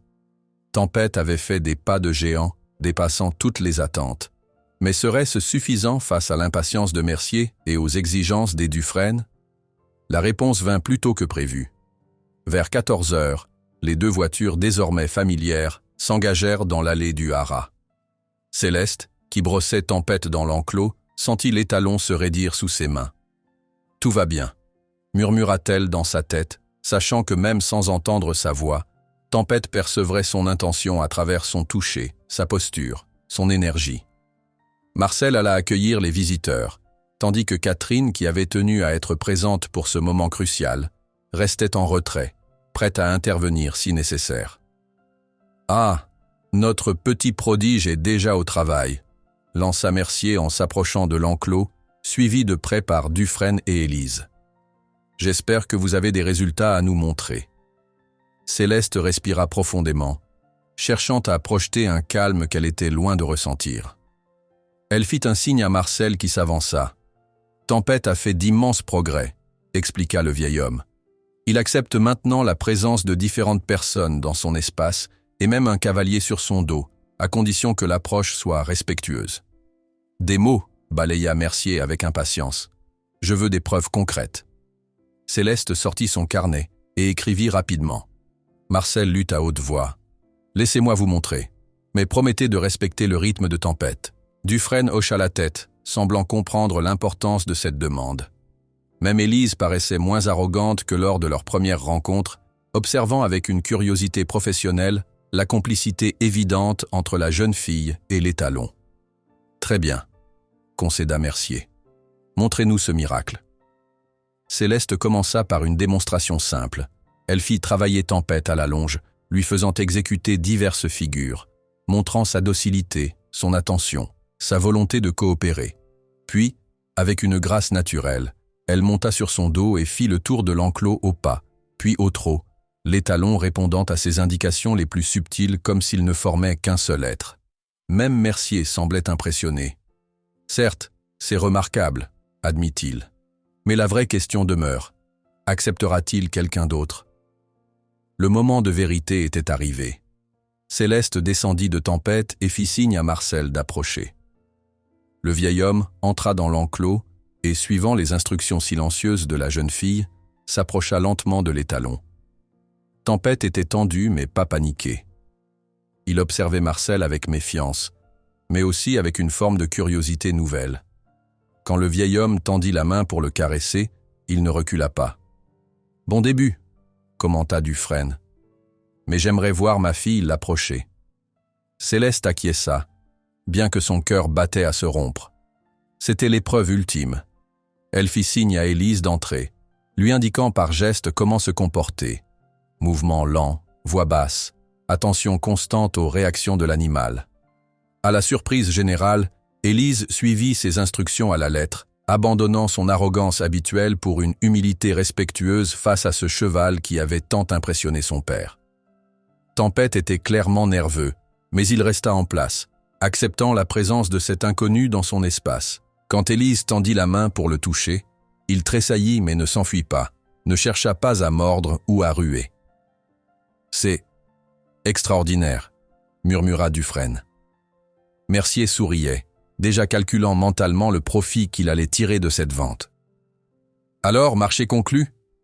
Dufresne hocha lentement la tête, mais sa fille l'interrompit. « Père, attendez. Je voudrais essayer de le monter d'abord. » Céleste sentit la panique monter en elle. C'était trop tôt, beaucoup trop tôt. Tempête n'était pas prêt pour un tel saut dans l'inconnu. Mais avant qu'elle puisse protester, Élise se tourna vers elle. « Je ne ferai rien sans ton accord, » dit-elle doucement, surprenant tout le monde par ce respect inattendu. « C'est toi qui connais ce cheval mieux que quiconque. » Ce n'était pas de la condescendance cette fois. mais une reconnaissance sincère de ce que Céleste avait accompli. La jeune fille hésita, évaluant Tempête, évaluant Élise, pesant les risques. Finalement, elle acquiesça lentement, mais fit signe qu'elle resterait tout près, tenant la longe, guidant chaque étape. Avec une patience qu'elle n'avait jamais montrée auparavant, Élise suivit les instructions silencieuses de Céleste, s'approchant de Tempête par l'épaule, posant une main sur son encolure, puis doucement, très doucement, se hissant sur son dos. L'étalon frémit sous ce poids étranger, tournant la tête nerveusement.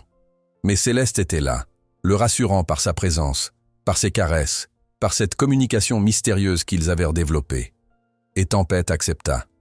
Pas avec enthousiasme, pas avec l'harmonie parfaite qu'il partageait avec Céleste, mais il accepta Élise sur son dos, faisant quelques pas prudents sous sa direction. « C'est décidé », déclara Dufresne, visiblement ému par ce qu'il venait de voir. « J'achète ce cheval. » Mercier se frotta les mains, satisfait. Mais à la surprise générale, Dufresne ajouta « À une condition. »« Laquelle ?» demanda Mercier, soudain méfiant. « La fille vient avec lui. » Un silence stupéfait suivit cette déclaration. « Pardon ?» balbutia Mercier. « Céleste, » précisa Dufresne. « Je veux l'engager comme assistante dresseuse dans mon haras. Elle a un don exceptionnel, et il est évident que Tempête a besoin d'elle. » Catherine s'avança, protectrice. « Céleste est mineure. Elle vit sous ma garde. »« Bien sûr, » répondit Dufresne avec respect. « Vous seriez la bienvenue chez nous également, madame. Mon haras est à moins d'1 heure d'ici. Céleste pourrait venir travailler après l'école, les week-ends. Nous pouvons discuter des arrangements qui conviendraient à tous. » Marcel observait la scène avec un sourire grandissant. Ce serait une opportunité extraordinaire pour elle. Céleste, encore sous le choc, regardait tour à tour les adultes qui décidèrent de son avenir. Puis son regard se posa sur Tempête, et dans les yeux de l'étalon, elle vit un reflet de sa propre âme. Sauvage mais apprivoisée, blessée mais guérie, muette mais enfin entendue. Elle sourit, un sourire qui illumina son visage comme un rayon de soleil après la tempête, et hocha la tête.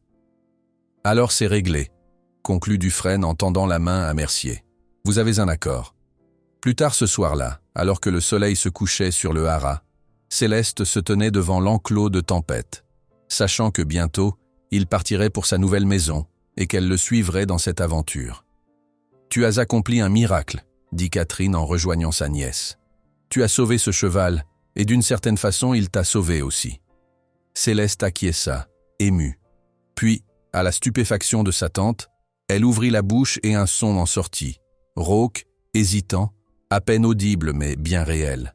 « Tempête !» Catherine porta une main à sa bouche, les larmes aux yeux. C'était le premier mot que Céleste prononçait depuis l'accident, depuis 7 longues années de silence. Dans l'enclos, l'étalon dressa les oreilles et s'approcha de la barrière, comme répondant à cet appel si longtemps retenu. Céleste tendit la main et caressa son museau velouté, sentant sous ses doigts le souffle chaud de cette vie qu'elle avait sauvée, de cette amitié qui avait redonné un sens à son existence. Parfois, il faut une âme brisée pour en guérir une autre. Et dans le silence partagé entre une fille et un cheval, des mots s'étaient formés que le monde entier pourrait bientôt entendre.